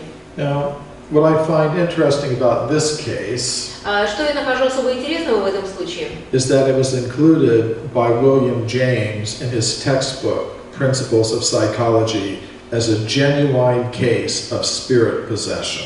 Это то, что этот случай был описан ученым в своей работе о принципах психиатрии, и он об этом случае писал как действительно совершенно истинном случае обладания духом другого тела. Now here's a case of an apparition of a human being. А вот этот случай привидения человеческого существа. This is Charles Tweedale. He was a fellow of the Royal Astronomical Society in England. И это Чарльз Твидейл, он был членом Королевского астрономического общества. When he was a boy, he was sleeping one night in his room. Когда он был мальчиком, однажды он спал в своей комнате. And he woke up in the middle of the night. Он проснулся посреди ночи. The moon was shining in the window from his room. И луна светила прямо к нему в окно. And at the foot of his bed, he saw the form of an old woman. И у своих ног он увидел силуэт старой женщины. And the next morning, he went to breakfast with his mother and father. И на следующее утро он пошел завтракать со своей мамой, со своими мамой и папой. And he said, "Last night I saw the form of an old woman at the foot of my bed." И сказал, что прошлой ночью я у ног своей кровати видел форму пожилой женщины. And then his father just got up suddenly from the table and left the room and slammed the door behind him. И тогда отец внезапно встал, вышел из комнаты и хлопнул дверью. And Charles said to his mother, "Mommy, why did father leave like that?" Естественно, ребенок спросил маму, что с папой случилось, почему он так убежал. And the mother said, "Well, last night in our room, your father saw the form of his mother in the bedroom." И мама сказала, что прошлой ночью твой отец видел как бы видение его матери в нашей спальне. And later in the day, they received a telegram that the woman had died that night. И потом в течение дня они получили телеграмму с сообщением о том, что эта женщина умерла как раз этой ночью. And later in his life, Charles Tweedale, being an astronomer, И позже в своей жизни Чарльз Твидел, став уже астрономом, said he could recall the position of the moon, shining in his window. Сказал, что он может припомнить положение Луны в то время, когда она светила у него через окно. And from that he could calculate the time of the apparition. И отсюда он мог вычислить время появления привидения. And it was just after the time of the woman's death. И это время как раз было после того, как была зарегистрирована смерть женщины. So shortly after she died, this woman appeared in the home of her son and grandson.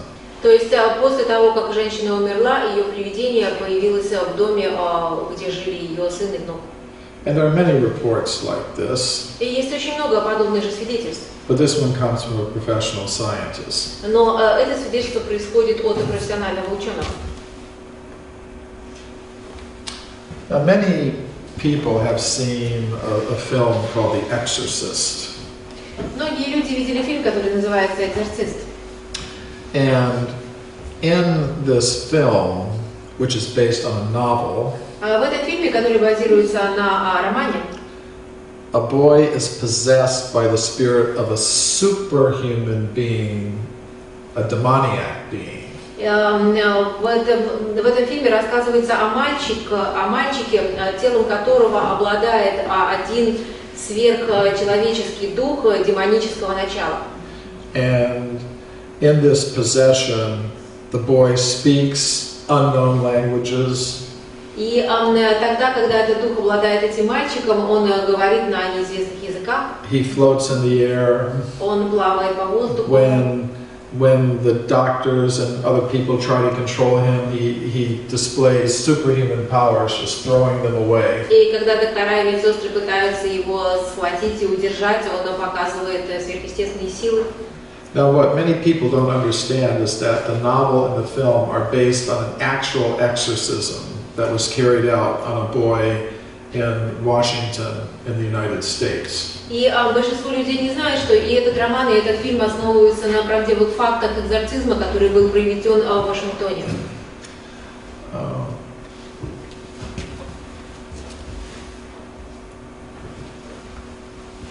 Now, there are also apparitions of superhuman beings. Есть также привидения сверхчеловеческих существ. In Europe, there are many cases of Marian apparitions, apparitions of the Virgin Mary. В Европе очень много привидений Девы Марии. And some of these are very well documented. И некоторые из этих привидений очень хорошо задокументированы. And then there's the modern UFO alien abduction type of account. Затем сейчас есть очень много свидетельств о встрече с НЛО, а также свидетельств о похищении людей инопланетянами. There are two groups of researchers who investigate this phenomenon. И есть две группы исследователей, которые сейчас уделяют внимание подобным феноменам. One group of researchers interprets the UFOs and the alien beings in strictly materialistic terms. Первая группа относится к НЛО и всем подобным явлениям только с точки зрения материализма. But another group notices some paranormal elements to the phenomenon. А другая группа признает некоторые паранормальные явления, которые существуют в подобных феноменах. Some people report being taken into the UFOs by being floated through walls. Некоторые люди говорят, что они попали в инопланетный корабль тогда, когда как бы проплывали сквозь стены. And they report communicating telepathically with the alien beings. А также они говорили о том, что они телепатически общались с инопланетными существами.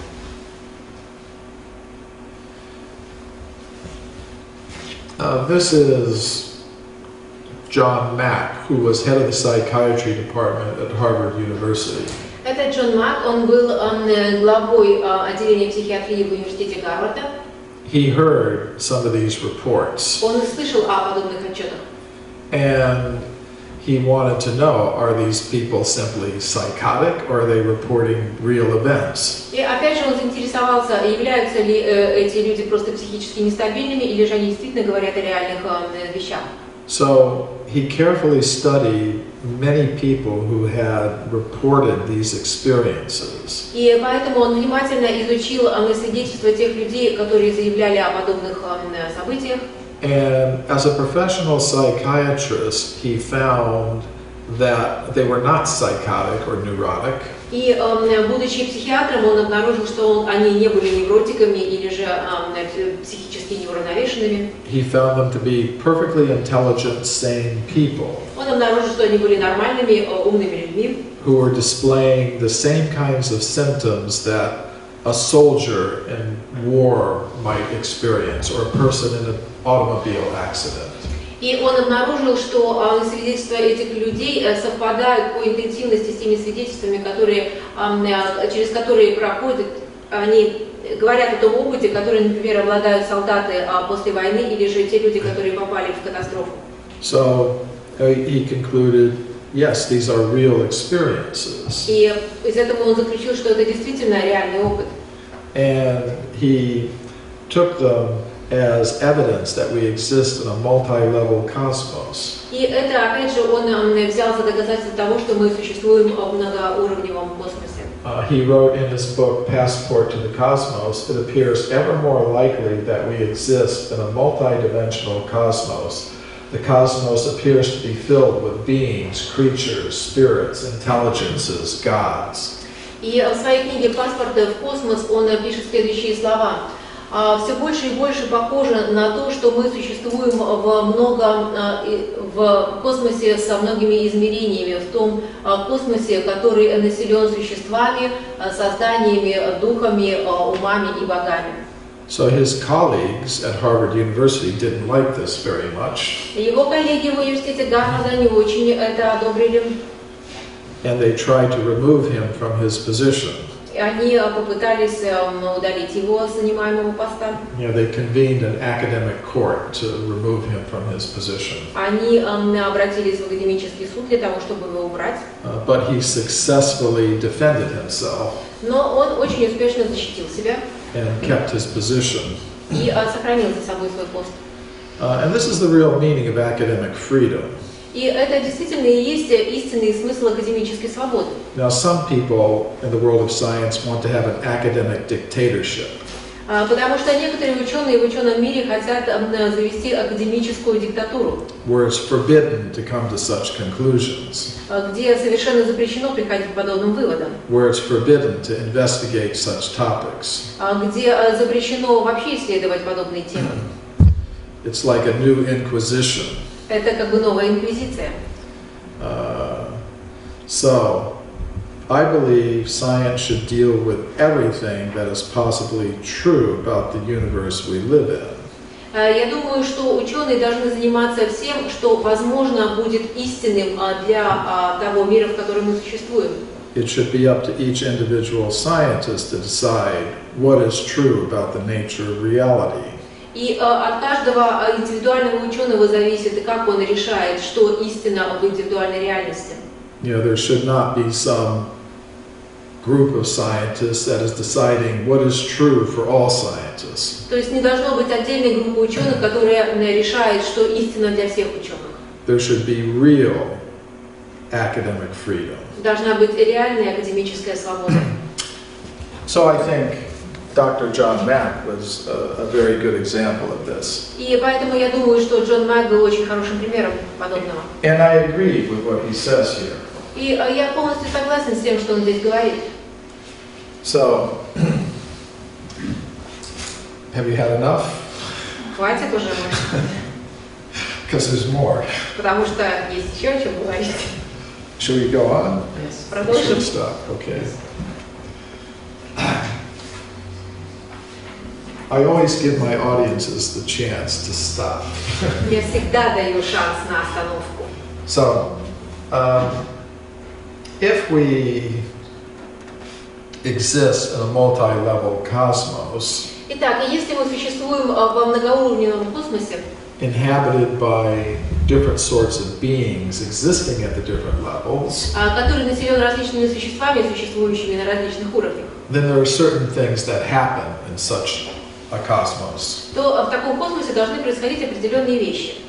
One thing that happens is travel from one level to another. Первое, то, что я хотела заметить, это, скажем, путешествие с одного уровня на другой. And this travel can take place in different ways. И это путешествие может происходить по-разному. It can take place psychically or with the help of machines. Оно может происходить психически или же с помощью машин.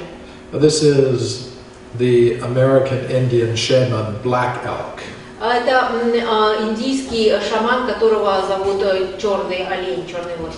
And he reports being taken by his spirit guides to different levels of the cosmos. И он утверждает, что он был проведен своими духами через различные уровни космоса. And there are reports of things in many shamanic traditions. И подобные же отчеты существуют во многих традициях шаманизма.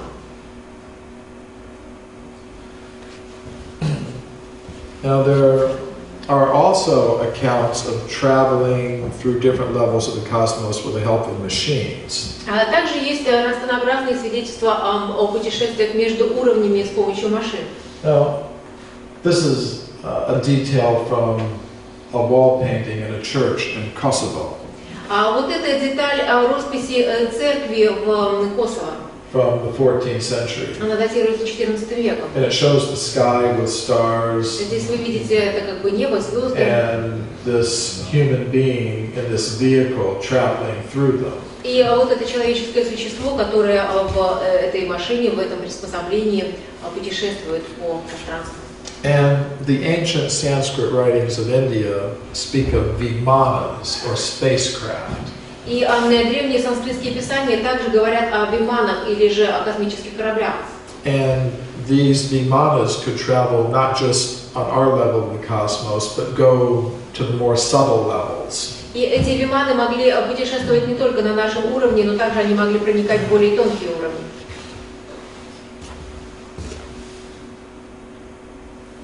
Now, another thing that happens is transmission of information through the different levels. И другая вещь, которая также может происходить, это передача информации по уровням. Now, this shows the Assyrian king Hammurabi getting information from a sun god, from a higher level of the cosmos. И эта картина показывает то, как ассирийский царь Хаммурапи получает информацию от высших духов. And this is a very common feature of most of the ancient world cultures, that they were in communication with beings from higher levels of the cosmos. И надо сказать, что это очень традиционная картина для древних культур, где показывается или же рассказывается о коммуникации с существами верхних уровней. Now, even today, scientists are sometimes trying to receive information from other parts of the cosmos. И даже сейчас многие ученые пытаются получить информацию из других слоев космоса. Many governments have had such programs. They call them Search for Extraterrestrial Intelligence. Многие правительства имеют особые программы, которые называются «Поиск внеземного разума». And generally, they're using radio telescopes to get electronic signals from other parts of the cosmos. Обычно они используют электронные телескопы для того, чтобы получить электронную информацию из других частей космоса. But there may be other ways in which intelligent beings at higher levels in the cosmos are trying to communicate with us. Но вполне возможно, что эти высшие существа используют другие средства связи, при помощи которых коммуницируют с нами. Maybe by these crop circles. Может быть, это вот эти круги на полях.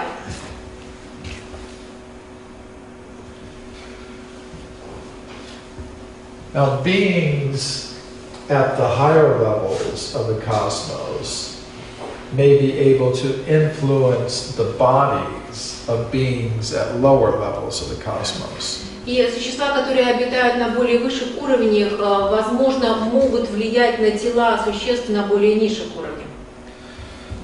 There are some cases of this in Christian Europe. Есть подобные свидетельства в христианской Европе. There's a place called Lourdes in France. Есть во Франции местечко под названием Лурд. And there, some girls went outside their village, they went to some cave, and they saw in the cave the form of some shining woman. И есть свидетельство того, что девочка, проживавшая в этой деревне, она как бы вышла из своего села и вошла в пещеру и увидела силуэт, сияющий силуэт женщины. And there was a spring in the cave. И в этой пещере бил источник. With some water coming from it. Из него исходила вода. And later people would go to this place and bathe in the water and experience some miraculous cures. И затем люди приходили к этому источнику, омывали свои тела и тем самым получали чудесное исцеление. Now, because it was Christian Europe, they interpreted the shining lady as Virgin Mary. И так как это была христианская Европа, естественно, они интерпретировали это появление как появление Святой Марии. But many cultures in the world have these healing goddesses. Но надо сказать, что многие культуры мира имеют определенных божеств исцеления, who come from higher levels of the cosmos. которые приходят с более высших уровней космоса. So, when people experience a cure at Lourdes, they do not attribute the cure directly to the water, but to the higher being who's associated with the place. И надо сказать, когда люди получают чудесное исцеление, они не ассоциируют это исцеление именно с водой, они ассоциируют это с тем духом, который посетил эту местность. Now, one thing I like about Lourdes is that there is a medical institute there. И одну вещь, которая мне действительно очень нравится в Лурде, это то, что там действительно есть медицинский институт. So if a person comes with some incurable condition, it's medically documented. И поэтому, если кто-то приходит с неизлечимым заболеванием, это медицински задокументировано. And if someone experiences a cure, it's also medically documented. И если кто-то получает чудесное исцеление, это также медицински задокументировано. So the cases are not just individual reports, they're actually medically documented. И поэтому это не какие-то индивидуальные свидетельства, это медицинские утверждения. And there was one case of a French workman. He had a very extreme case of varicose veins. И был один американец, который очень страдал от варикозных вен, причем в очень хорошей форме. And then immediately, after bathing at Lourdes, he experienced a complete cure. И после того, как он искупался в источнике Лурда, он полностью исцелился. So let me try to put all of this together. Давайте попробуем все это сопоставить вместе. What I'm proposing is Что я предлагаю? that we begin our existence on the level of pure consciousness. Это то, что мы начинаем свое существование на уровне чистого сознания. There we exist as beings of pure consciousness. Там мы существуем как существа чистого сознания. We exist in harmony with the source of all conscious beings. Мы существуем в гармонии с существами чистого сознания. We exist in harmony with all other conscious beings. Мы существуем в гармонии со всеми другими духовными существами. But if a conscious self becomes egotistical, selfish, it can no longer exist in that harmonious state. Но если это сознание становится эгоистичным, то оно больше не может существовать на этом уровне. So, such a conscious self comes into the lower levels of the cosmos. И поэтому это эгоистичное «я» сходит на более низкие уровни космоса. Some conscious beings who are only a little selfish come to the level of the subtle mental energies. Те сознания, которые только немного обладают самостью, эгоизмом, они идут на уровень тонких ментальных проявлений, обладающих тонкой ментальной энергией. And they exist there as demigods, demigoddesses, angels, astral beings. Они там существуют как боги, полубоги, демонические существа, астральные существа и так далее. And those who are more selfish, they come down to the level of ordinary matter. А те, которые еще более эгоистичны, они сходят на уровень обыкновенной материи. And there the conscious self becomes covered not just by mind, but also by a gross physical body made of the chemical elements. И там их сознание покрывается не только энергией ума, но также и более грубой материей, более грубым телом. So this is what I mean by devolution. И именно это я имею в виду, когда говорю деволюция. The process by which the pure conscious self becomes covered by the lower energies of mind and matter. Тогда, когда чистое сознание покрывается различными одеялами более низких энергий и материи. So we do not evolve up from matter, as most scientists now believe. Rather, we devolve or come down from the level of pure consciousness. То есть мы не восходим снизу кверху, как считают большинство ученых, а наоборот сходим сверху вниз. We begin with a form of pure consciousness. Мы начинаем с формы чистого сознания. It can become covered by the lower energies of mind and matter. А затем оно покрывается более низкими энергиями ума и материи. But consciousness can be restored to its original pure state. Но сознание можно реставрировать к исходному состоянию чистого сознания. And that is the main purpose of human life. И это и есть основная цель человеческой жизни. from which we have become distracted by too much materialism. От которого мы постоянно отвлекаемся из-за наличия слишком больших материальных интересов. So there are many systems of yoga and meditation and contemplation that are meant to help us do that, restore consciousness to its original pure state. И есть очень много методов йоги, медитации и так далее, которые помогают нам восстановиться в состоянии, исходное состояние чистого сознания. And these processes can be found in many spiritual traditions. И этот процесс можно найти в очень многих духовных традициях. So I won't tell you which one to take up. Поэтому я не буду вам говорить, по какой традиции вам надо расследовать. You should find your own path of consciousness purification. Вы должны найти собственный путь очищения сознания. And it may be in any one of these traditions. Вы можете быть в любой из этих традиций. It's like a geologist Это то же самое, как и геологи. can tell us how to extract the pure element gold from its ore where it's mixed with other less valuable elements. Точно так же, как геологи могут нам сказать, как нам экстрагировать золото с золотой руды. Now, once you've extracted the gold, you can make it into coins, Когда вы добыли золото, вы можете потом его превратить, например, в монеты. and you can stamp the coins with the symbols of different nations. Вы можете напечатать здесь символы различных наций. But if it's really gold, Но если это настоящее золото, it doesn't matter what symbol you've stamped on it. совершенно не важно, какой символ вы нанесли. Similarly, if by some process of consciousness transformation we are able to understand we are beings of pure consciousness, И поэтому в какой бы традиции трансформации сознания вы не поняли, что мы являемся существами чистого сознания, it doesn't matter what you call the process. абсолютно не важно, как вы назвали этот процесс. The main thing is that you get the result. Самое главное, что вы получили результат. So I think it's very important for the world to do this. И я думаю, что для мира очень важно заниматься именно этим. If we want to solve the conflicts that are in the world today. Если мы хотим решить те конфликты, которые существуют в мире сейчас. If we understand we are all beings of pure consciousness, all coming from the same source, and we're all related, there's no reason to be fighting with each other. Потому что если мы понимаем, что мы все являемся существами чистого сознания, что мы исходим из одного и того же источника, и по сути мы одинаковы, то тогда не будет места конфликта. We are not machines made of matter in competition with each other for survival. Мы не являемся машинами, составленными из материями, и цель которых это конкуренция между собой за выживание. We are beings of pure consciousness, and we have needs other than material needs. И мы являемся существами чистого сознания, и у нас другие потребности, которые существуют кроме потребностей материальных.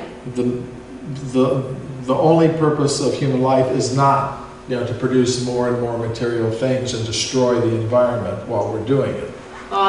Целью нашей жизни является не только производство материальных вещей и разрушение окружающей среды, то, чем мы занимаемся сейчас. We should satisfy our material needs in the most simple, natural, and efficient way possible. Мы должны удовлетворять свои материальные потребности самым простым, удобным и спокойным образом, как только можем. While putting most of our human energy into developing the resource of consciousness. И большинство своей энергии направить на ресурс развития нашего сознания. So, спасибо вам большое. Thank you very much.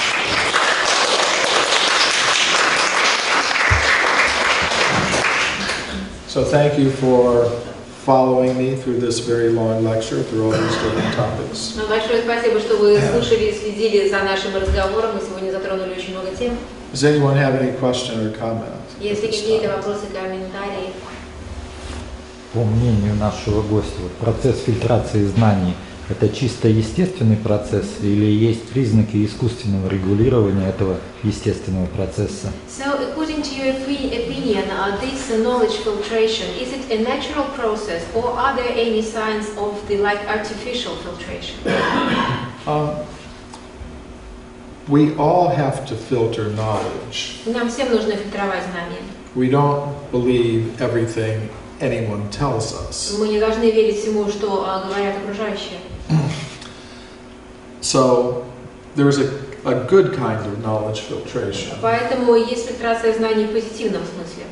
But the problem comes Но проблема наступает when there is unfair knowledge filtration. тогда, когда происходит нечестная фильтрация знаний. If there's going to be fair knowledge filtering, Если бы это была честная фильтрация, there should be some standard for judging knowledge, то тогда должны быть определенные стандарты. and it should be applied equally. И эти стандарты должны применяться одинаково ко всем знаниям. Now the problem is that sometimes in the world of science, they apply different standards to evidence that supports or contradicts important theories. Но, к сожалению, в научном мире используют различные стандарты для того, чтобы оценить знания, которые подтверждают очень важные теории. And that's where the problem И enters. именно здесь происходит проблема. For example, we could have a policeman, Например, возьмем полицейского. and he knows the laws. Он знает законы. You know, there's a big book of laws. У него есть большая книга о And законах. maybe for his friend, И, может быть, для своего друга he, overlooks он things. может там пропустить пару строчек. And then for someone he doesn't like, А для того, которого он не любит, he's very strict. он будет очень строг и очень внимательным. That's unfair. И это нечестно. The law should be applied equally to everybody. А закон должен одинаково применяться абсолютно ко всем. So that's fair. To apply the standards in a differential way is unfair. И поэтому одинаковое применение законов, оно честно, не одинаковое применение законов, оно нечестно. And unfortunately, in my opinion, И, к сожалению, с моей точки зрения, sometimes in the world of science there is unfair application of the standards for judging evidence. иногда научный мир применяет нечестный метод применения стандартов в отношении различных свидетельств. Now that's my opinion. Это мое мнение. Each of you is free to agree with me or disagree with me. Каждый из вас имеет право соглашаться или же не соглашаться со мной. Something else. А как вы думаете, вот эта фильтрация, она происходит именно на уровне ученых, или все-таки эта фильтрация происходит на уровне правительства? Потому что правительству, по сути, невыгодно, чтобы эти знания культивировалось в массах людей. So, in your opinion, this filtration goes on the level of scientists or on the level of governments? Because maybe governments are not very much interested that such knowledge goes to the people. Yes, it also has something to do with government. Да, там есть и элементы правительства. Let's look, for example, at education policy. Например, давайте посмотрим на политику образования. In every country in the world, В любой стране мира the supporters of the Darwinian theory of evolution have an absolute monopoly in the education system. последователи теории Дарвина имеют абсолютную монополию в системе образования. They've been able to convince the governments to give them this monopoly. Они убедили правительство, чтобы им дали подобную монополию. And I think this is wrong. И я думаю, что это неправильно. First of all, it's anti-democratic, Прежде всего, это антидемократично, and it doesn't reflect the actual realities in the scientific world. и это не отражает реальность мира науки. Today, it's a fact that the majority of scientists accept the Darwinian theory of human evolution. Сейчас в научном мире является фактом то, что большинство ученых поддерживают эволюционную теорию Дарвина.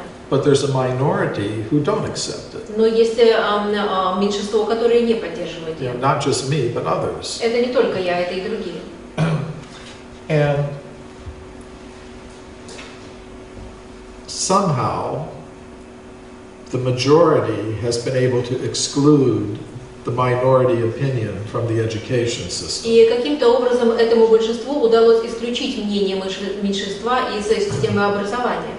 So, here's what I think the proper system should be. И я думаю, что по-настоящему система должна быть следующей. The governments should not give one group of scientists a monopoly in the education system. Правительство не должно давать какой-то определенной группе ученых монополию в системе образования. In a democratic society, all the views should be represented. В демократическом обществе должны быть представлены все взгляды. Now, let's say it's the 95% of the scientists in biology are supporting the Darwinian theory of evolution. Давайте представим, что, например, 95% ученых поддерживают теорию эволюции Дарвина. You know, in a very strict materialism. Это последователь такого очень жесткого материализма. So I would say give them 95% of the pages in the biology textbooks. Я бы сказала, хорошо, отдайте им 95% текста в учебниках по биологии. And in 5% of the pages, say, but there are some other scientists who have different ideas, and here's what they think. И на 5% просто напишите, что есть другие ученые, которые придерживаются другого мнения, и это мнение таково. And then let the students make up their own minds. И тогда пусть уже сами студенты или же ученики решат. And I think if that were done, И я думаю, что если бы это было сделано, then gradually over time, тогда постепенно, со временем, we would see opinions changing. мы бы увидели смену мнений. It's like, say, in a parliament, you have a majority party, Например, в парламенте у нас есть партия большинства, and then there's a minority party. а также есть партия меньшинства. It still has a right to speak У меньшинства все равно есть право голоса, and be heard. и также есть право быть услышанным. And some people may vote for that party, И, может быть, кто-то голосовал за эту партию. even though it's a small party, И если это даже маленькая партия, because they believe in its ideas. так как они верят в эти идеи, And who knows, maybe someday in the future the minority will be the majority. кто знает, может быть, в какой-то момент будущего этот миноритет станет большинством.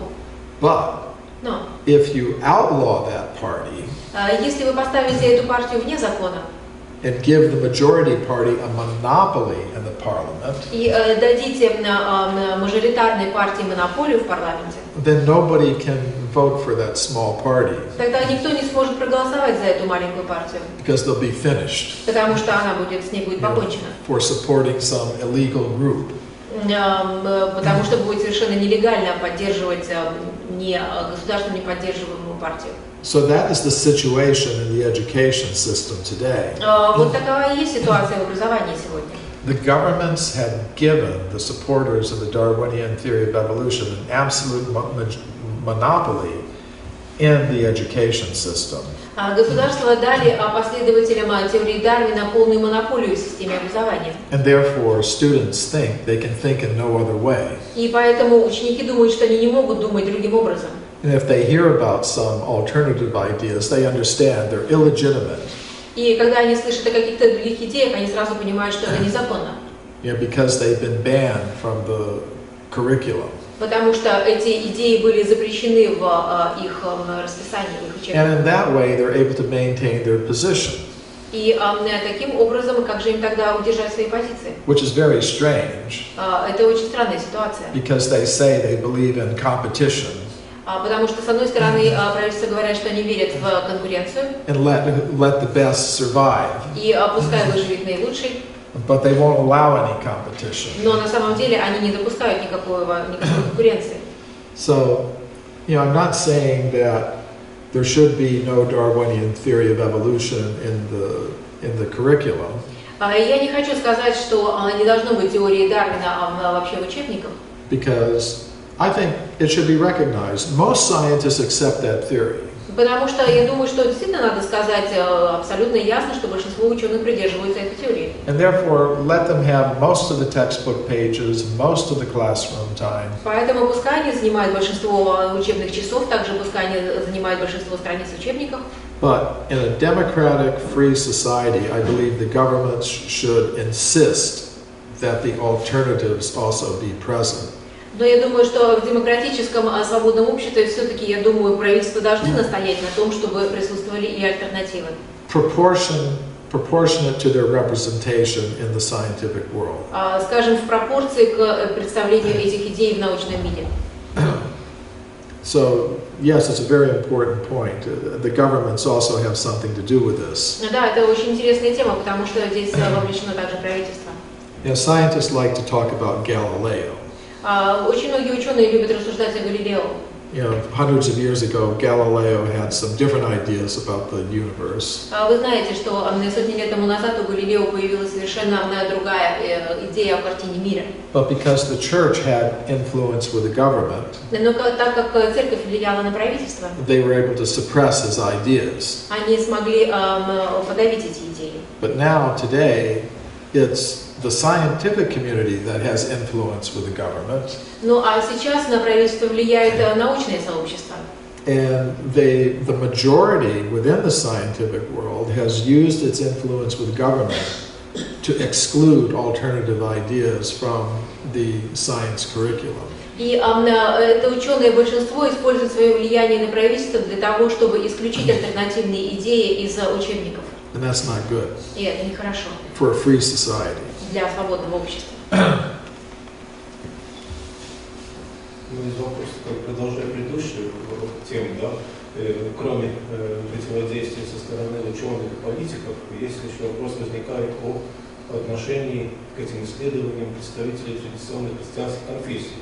С одной стороны, понятно, это эти исследования, которые доказывают существование человека гораздо раньше, отвергают теорию эволюции, и это, конечно, приветствуется христианским богословием, но с другой стороны, такие очень большие промежутки времени существования человека противоречат традиционным представлениям христианских конфессий почти всех, что в общем, человек не так давно, где-то там некоторые считают 6 тысяч лет, там, вот, это как бы противоречит их фундаментальным представлениям о том, их одноразовом, то есть акте творения, не цикличном, а одноразовом. То есть, следовательно, именно вопрос противодействия даже не с точки зрения христиан-ученых, а христианских богословов, теологов.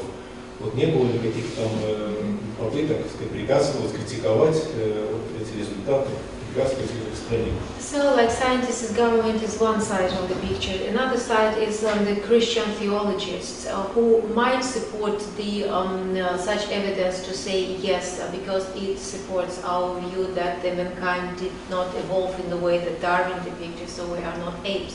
But on the other hand, they might object it because it gives the much wider picture of the world and then depict in their holy books. So, have you ever met such facts when the religious theologists were against such evidence?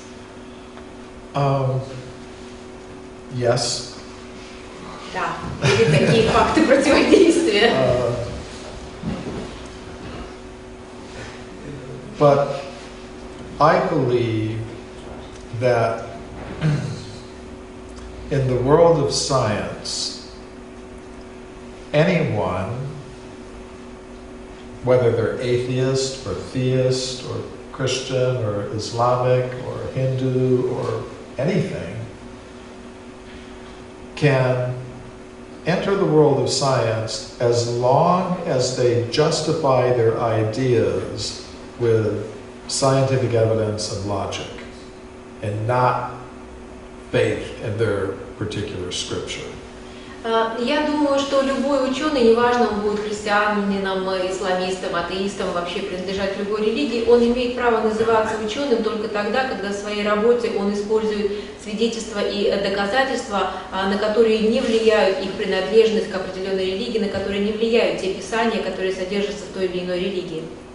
Say the source of an idea doesn't really matter in the world of science. Потому что источник идеи, в принципе, не играет никакой роли в науке. What matters is there evidence for it. Самое главное, если этому доказательство. If there's evidence for it, Если then есть доказательства, it can be accepted within the world of science. тогда это может быть принято в мире науки. The source of an idea may be a dream, it may be some ancient book, it may be just how one looks at the world. The real question is there any evidence for it? Источником идеи может быть любой, это может быть сон, это могут быть какие-то древние писания, это может быть то, что привиделось или прислышалось. Какая разница? Самое главное, это есть ли доказательства этому в реальном мире. So, and from their study of the world, some scientists may conclude there is some intelligent conscious being who's responsible for how matter is arranged in this world. И из этой реальной картины мира некоторые ученые могут заключить, что есть, например, какие-то высшие сознания, которые влияют на то, каким образом устроен наш мир. So if a scientist can give evidence for that, then I think it doesn't matter which community he's coming from, atheist, Christian, Hindu, Jewish, Islamic. If they have evidence for it and can persuade others of their point of view, then I think that should be allowed. И я думаю, что если такие доказательства, например, обнаружит ученый, совершенно неважно, опять же, он христианин или исламист, или хиндуист, или вообще не принадлежит никакой религии, если это доказуемо, то тогда это должно быть принято. But it's also true that sometimes, just as there are groups of scientists who may try to get a monopoly in the education system, there may be theological groups that also try to get a monopoly. Но так же, как я допускаю, что определенные группы ученых пытаются получить монополию в образовании, точно так же я и допускаю, что определенная группа теологов пытается получить монополию в образовании. So I had some personal experience of this in Russia. У меня был вот такой личный опыт в России. You know, I've been to Russia 4 times. Я был в России 4 раза. I've spoken at scientific institutions and universities all over the whole country. И я давал речи и учения по университетам по всей стране. So once I was in Moscow, И однажды я был в Москве. and I spoke at the Russian Academy of Sciences. Я давал речи в Российской академии наук. And a group of physicists from Dubno И группа физиков из Дубна heard I was in Moscow, слышали, что я в Москве, so they sent a car to get me, поэтому они прислали за мной машину, to take me to speak to a group of physicists at Dubno, which is an old science city. и они привезли меня для того, чтобы я прочитала лекцию перед учеными-физиками. Вы знаете, что Дубна — это, как говорится, основа российской физической науки. Yeah, during the Soviet times, it was like a very secret В советские времена это был секретный город. So this group of 200 physicists wanted to hear me talk about these things. Итак, вот эта группа из 200 физиков пришла для того, чтобы послушать меня. So I spoke to them for 2 hours, Я разговаривала с ними 2 часа, like you, точно так же, как и с вами. and they were very interested in what I had to say. Они были очень заинтересованы в том, о чем я рассказывала. So some of the physicists invited me to a conference, И физики пригласили меня на конференцию. and the conference is held each year in Russia Конференция происходит каждый год в России at a very high level на очень высоком уровне. among scientists, philosophers, and theologians. Там были ученые, теологи и философы. And the physicists wanted me to speak at this conference, И физики хотели, чтобы я выступила на этой конференции. but some of the theologians objected, Но некоторые из теологов этому воспротивились. so I wasn't able to do that. Поэтому я не смог это сделать. So the answer to your question, have I encountered this kind of thing? Yes. И поэтому на ваш вопрос, встречался ли я с подобными вещами, ответ – да. You see, I don't claim to have a monopoly on truth. Знаете, вообще я абсолютно никому не хочу сказать, что я обладаю монополией на истину. As far as I'm concerned, there can be, it doesn't matter what label you put on the truth. На самом деле, я думаю, что совершенно не важно, какой ярлык вы навешиваете на истину. You can call it Christianity, Islam. Вы можете называть это христианством, исламом, индуизмом. I don't think only I have the truth. Я не говорю, что только я обладаю истиной. I think others should also be like that. Я думаю, что и другие должны быть точно такими же. Yeah, realize there may be truth in many places. Может быть, они должны реализовать то, что истина может быть в совершенно различных местах. Now you want to go home? Домой хотите? Okay, I think I'll let you go home now. Я думаю, что отпущу вас домой сейчас. Thank you very much. Tomorrow, I'm going to be speaking specifically about how these ideas affect the environmental crisis. I talked about it a little bit tonight, but that'll be the topic tomorrow.